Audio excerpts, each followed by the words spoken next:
Hi friends, welcome to భవిష్య vlogs. ఈరోజు మన వీడియోలో తొలి ఏకాదశి రోజు విష్ణుమూర్తికి ఎంతో విశేషమైన జొన్న పేలాల పిండి ప్రసాదాన్ని ఎలా చేసుకోవాలో చూద్దాం ఫ్రెండ్స్.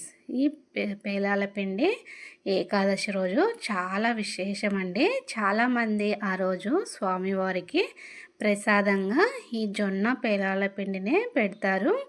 అంతేకాకుండా ఉపవాసం ఉన్న వాళ్ళు ఇలాంటి ప్రసాదాన్ని తీసుకున్న ఆరోగ్యానికి చాలా మంచిది. ముందుగా ఎలా తయారు చేసుకోవాలో చూసేద్దాం ఫ్రెండ్స్. ఇక్కడ నేనైతే ఒక కప్పు జొన్నల్ని శుభ్రంగా క్లీన్ చేసుకున్నాను.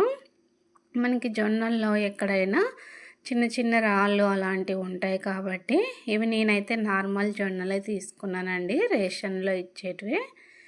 ఇక్కడ వీటిని శుభ్రంగా కడిగి తీసుకుందాము. ఇలా నీళ్ళు వేసిన వెంటనే చూసారా, కొన్ని అయితే పైకి అయితే తేలుతాయి. అలాంటి వాటిని పడేసుకోవాలి.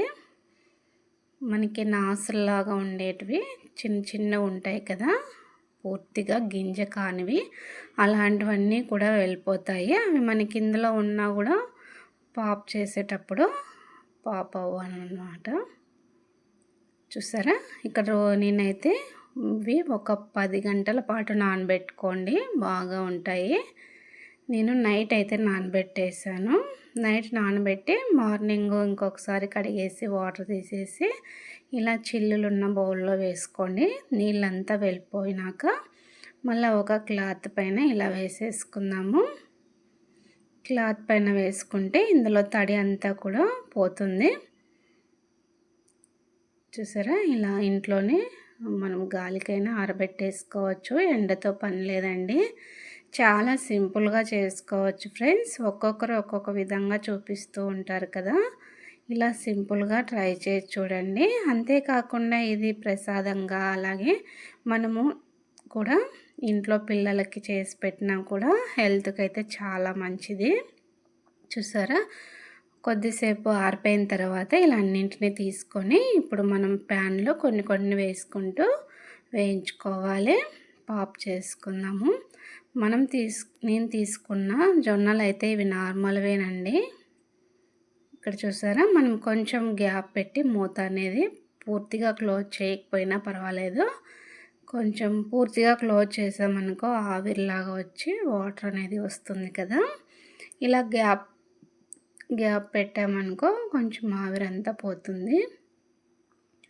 చూసారా, ఇక్కడ చూడండి ఎంత బాగా పాప్ అవుతున్నాయో ఒక్కొక్కటిగా. ఇక్కడ మంటని లో ఫ్లేమ్లో పెట్టుకోండి. ఇలా పాప్ అయ్యేటప్పుడు హైలో కనుక పెట్టుకున్నామనుకో కొన్ని తొందరగా మాడిపోతాయి అన్నమాట. ఫ్లేమ్ని లోలో పెట్టుకొని ఇలా పాప్ చేసుకోండి. చూసారు కదా ఎంత బాగా అవుతున్నాయో. ఇలా మిగతా వాటిని అన్నింటినీ కూడా కొన్ని కొన్నిగా వేసుకొని మనము ఇలా పాప్ అయ్యేలాగా ఫ్రై చేసుకోవాలి.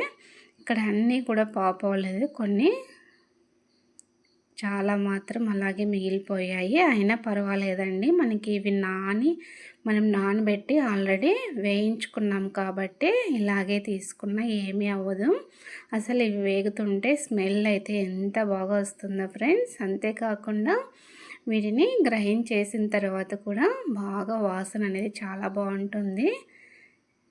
ఇక్కడ చూసారా, మరిన్ని కూడా అన్నింటినీ ఇలా పాప్ చేసుకున్నాను. ఇక్కడ కొన్ని అయితే బాగా పాప్ అయ్యాయి, ఇంక మిగతావన్నీ ఇక్కడ మనం ఒక గింజ నోట్లో వేసుకున్నా కూడా టేస్ట్ అనేది ఎంత బాగుంటుందో ఫ్రెండ్స్. మనము ప్రసాదం చేసుకునే ముందు రోజే ఇలా వేయించి పెట్టుకున్నాం అనుకో, ఆ రోజు ఉదయాన్నే తొందరగా ఇలా మిక్సీ పట్టేసుకొని బెల్లం వేసేసుకొని స్వామివారికి ప్రసాదం అయితే తొందరగా చేసేసుకోవచ్చు. మనం అన్నీ అదే రోజు చేసుకోవాలంటే అవ్వదు కాబట్టి ఇలా ముందు రోజే వేయించుకొని పెట్టేసుకోండి. ఇప్పుడు వీటిని మిక్సీలో వేసుకొని బాగా మెత్తగా గ్రైండ్ చేసుకోవాలి. చూసారు కదా, ఇక్కడ నేను మెత్తని పౌడర్లా గ్రైండ్ అయితే చేశాను. చూసారా, ఇక్కడ మెత్తగా అయితే గ్రైండ్ చేసేసుకున్నాను. ఇప్పుడు ఇందులోకి మనము బెల్లాన్ని అయితే వేసుకుందాము. మనకి ఇంకా లడ్డూల్లా కావాలనుకుంటే ఇందులో ఇంకా మనము డ్రై ఫ్రూట్స్, పల్లీలు ఇలాంటివి ఏవైనా కూడా యాడ్ చేసుకోవచ్చు. ఇక్కడ మనం ప్రసాదం కోసమైతే ఇలా జొన్నలను ఒకటే తీసుకోండి. మనము సాంప్రదాయం ప్రకారం జొన్న పేలాల పిండి అంటాం కాబట్టి అవేమీ వేయకుండా ఇలా తీసుకోండి. ఇప్పుడు మనం తీసుకున్న కప్పు జొన్నలకి నేనైతే ఇక్కడ 3/4 కప్పు 3/4 కప్పు బెల్లాన్ని అయితే వేసుకున్నాను. మనం మిక్సీలో వేసుకుంటున్నాం కాబట్టి బెల్లాన్ని మెత్తగా దంచుకొని వేసుకోండి. ఇప్పుడు ఇందులోకి ఇలాచీ పౌడర్ని అయితే వేసుకుంటున్నాను. పౌడర్ లేకపోతే ఒక 2-3 ఇలాచీని ఇందులోనే వేసి గ్రైండ్ చేసుకోవచ్చు. దీనంతా కూడా ఇప్పుడు ఇంకొకసారి మెత్తగా బెల్లం అంతా కలిసేలాగా గ్రైండ్ చేసుకొని ఒక బౌల్లోకి తీసేసుకుందాము. చూసారు కదా ఫ్రెండ్స్, మన జొన్న పేలాల పిండి ఎలా ఉందో చూసేయండి. ఇక్కడ చూసారు కదా, అంత ఒక ప్లేట్లో తీసేసుకుందాము. మీరు కూడా తప్పకుండా ట్రై చేయండి ఫ్రెండ్స్. ఇది హెల్త్కి కూడా చాలా మంచిది. మనకి దేవునికి పెట్టేటప్పుడు మనము కొంచెము తులసి ఆకుల్ని